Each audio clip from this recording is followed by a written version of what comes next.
അസ്സലാമു അലൈക്കും വറഹ്മത്തുള്ളാ. ഒരു ആയത്ത് നമ്മൾ വല്ലാതെ സ്ട്രൈക്ക് ചെയ്യുന്നുണ്ട്. നമ്മളൊക്കെ പലപ്പോഴും കേട്ടിട്ടുണ്ടാകും. അള്ളാഹു ചോദിക്കുകയാണ്, നിങ്ങൾ നിങ്ങളുടെ ശരീരത്തെക്കുറിച്ച് ആലോചിക്കുന്നില്ലേ? ഞാൻ പറയുന്നു, ഞാൻ മനസ്സിലാക്കുന്നു, നമ്മൾ നമ്മുടെ ശരീരത്തെക്കുറിച്ച് ചിന്തിക്കുകയാണെങ്കിൽ, ആലോചിക്കുകയാണെങ്കിൽ നമ്മുടെ എല്ലാ ടെൻഷനും പരിഹാരമാകും എന്നുള്ളതാണ്. ഓരോ അവയവങ്ങളെക്കുറിച്ചും എന്തുമാത്രം അത്ഭുതകരമാകുന്ന സംവിധാനങ്ങളാണ് അള്ളാഹു അതിൽ ഒരുക്കിയിരിക്കുന്നത്. ഞാൻ പറഞ്ഞു വരുന്നത്, നമ്മുടെ ഒരു 5 അടി 6 അടി പൊക്കമുള്ള മനുഷ്യനെ ട്രീറ്റ്മെൻറ്റ് ചെയ്യാൻ എത്ര അടി ഉയരമുള്ള ബിൽഡിങ്ങുകളാണ് ലോകത്തിന് നാനാഭാഗത്തും പടുത്തുയർത്തപ്പെട്ടിരിക്കുന്നത്. ഒരു കണ്ണിനെക്കുറിച്ച് ചിന്തിച്ചാൽ, ആലോചിച്ചാൽ എത്ര മനസ്സിലാക്കാനുണ്ട്. അലം നജഅൽ ലഹു ഐനൈൻ എന്ന് അള്ളാഹു ചോദിക്കുന്നുണ്ട്. 2 കണ്ണു അവനിക്ക് ഞാൻ തന്നില്ലയോ? അത് വല്ലാത്തൊരു ചോദ്യമാണ്. നമ്മുടെ മനസ്സിൻ്റെ ഉള്ളിൽ ആഞ്ഞു തട്ടേണ്ട ഒരു ചോദ്യമാണ്. നമ്മൾ കണ്ണിനെക്കുറിച്ച് പഠിക്കുമ്പോൾ, അതിനെന്തെങ്കിലും പ്രശ്നങ്ങൾ വരുമ്പോൾ അതിൻ്റെ വില, അതിൻ്റെ ഉള്ള് എത്രയാണ് കാണുമ്പോൾ ഒരു ഇഞ്ചില്ല. എന്നാൽ നാം ആലോചിച്ച് നോക്കൂ, കണ്ണിൻ്റെ ഒരു സെക്ടറിലേക്ക് നമ്മൾ കാണിക്കാൻ പോവുകയാണ്, നമുക്ക് ബോധ്യപ്പെടും അവിടെ ഓരോ മേഖലയാണ്. അഥവാ കോർണിയയെക്കുറിച്ച് പഠിക്കാൻ, റെറ്റിനെക്കുറിച്ച് പഠിക്കാൻ, ലെൻസിനെക്കുറിച്ച് പഠിക്കാൻ, ആ ലെൻസിൽ തന്നെ വ്യത്യസ്തമാകുന്ന, നമുക്ക് ലെൻസിന് എന്തെങ്കിലും പ്രശ്നം വരുമ്പോഴാണ് അറിയുക ഇത്രമാത്രം വിലയുള്ള ലെൻസാണ് ഞാൻ ഉപയോഗിക്കുന്നത്. ഞാൻ ഈ വിഷയങ്ങളൊക്കെ പറയുന്നത് വളരെ പ്രധാനപ്പെട്ട ഒരു ഇൻഫർമേഷൻ നിങ്ങളുടെ ശ്രദ്ധയിൽപ്പെടുത്താനാണ്.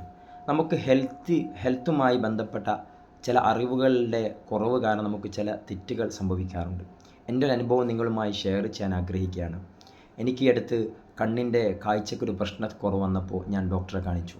അപ്പോൾ ഡോക്ടറിനോട് ചോദിച്ചത്, അപ്പോൾ ഡോക്ടർ പറഞ്ഞു ഇത് കോർണിയൻ്റെ പ്രശ്നമാണ്. അപ്പോഴാണ് നമ്മളിങ്ങനെയൊക്കെ അറിയുന്നത് ഇതിൻ്റെ പ്രത്യേക ഡോക്ടറും അതിൻ്റെ സംവിധാനങ്ങൾ, കാരണം ഒരു വിഷയം വരുമ്പോഴാണ് നമ്മളതിൻ്റെ പിന്നാലെ കൂടുക. അപ്പോൾ കോർണിയ ഡോക്ടറെ കാണിച്ചപ്പോൾ അദ്ദേഹം പറഞ്ഞത്, ഒരു പ്രത്യേക ടോപ്പോഗ്രാഫി ചെയ്തപ്പോൾ കൃഷ്ണമണിക്കൊരു വളവുണ്ടെന്ന് പറഞ്ഞു. അപ്പോൾ ആ വളവിന് 2 കാരണങ്ങളാണ് പറഞ്ഞത്. ഒന്ന്, ജനറ്റിക്കായിട്ട് ചിലപ്പോൾ നമുക്ക് ആദ്യം ഉണ്ടാവാം. രണ്ടാമത്തെ കാരണം, ഞാനതിൻ്റെ 2 3 സ്പെഷ്യൽ ഡോക്ടറെ കണ്ടപ്പോഴൊക്കെ അവർ ചോദിച്ചൊരു ചോദ്യം, കണ്ണ് തിരുമാറുണ്ടോ എന്നുള്ളതാണ്.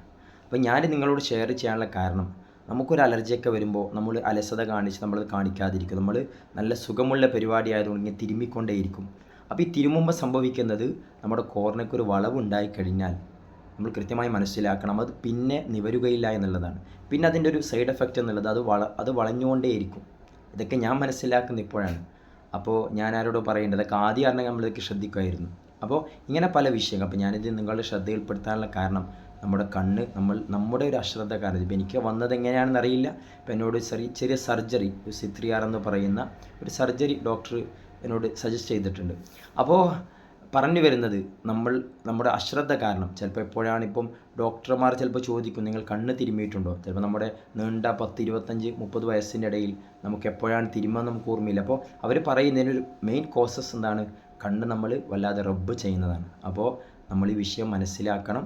നമുക്ക് ഈ വിഷയം ഉണ്ടെങ്കിൽ തന്നെ നമ്മൾ എപ്പോഴെങ്കിലും ഇത്തരം ചികിത്സയുടെ പിന്നാലെ പോകുമ്പോഴാണ് ഇതെപ്പോഴാണ് ഉണ്ടായത് ഒക്കെ നമ്മൾ മനസ്സിലാക്കുക. അപ്പോൾ ഇതിൻ്റെ ഒരു പ്രതിവിധി എന്നുള്ളത്, ഇതൊരു സർജറി ചെയ്താൽ തന്നെ പോയ കാഴ്ച ഒരിക്കലും റിട്ടേൺ നമുക്ക് ലഭിക്കുകയില്ല.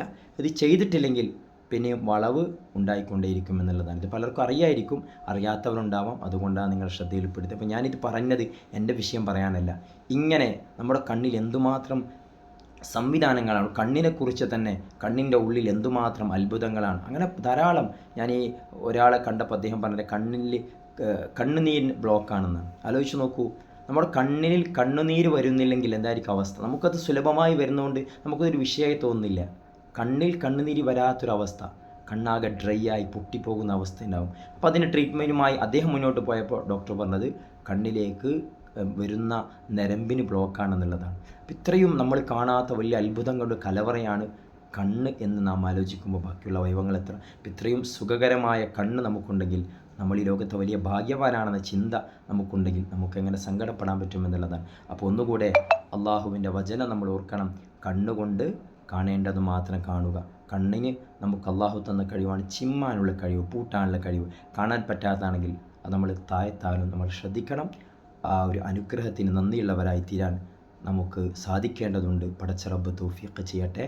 എല്ലാവിധ രോഗങ്ങളെ തൊട്ട്, പ്രത്യേകിച്ച് കാഴ്ച നഷ്ടപ്പെട്ടു പോകുന്ന അവസ്ഥകളെ തൊട്ടൊക്കെ അള്ളാഹു നമ്മയും എല്ലാവരെയും അള്ളാഹു കാത്തുരക്ഷിക്കട്ടെ. ആമീൻ യാ റബ്ബൽ ആലമീൻ. അസ്സലാമു അലൈക്കും വറഹ്മത്തുള്ളാഹി വബറകാതുഹു.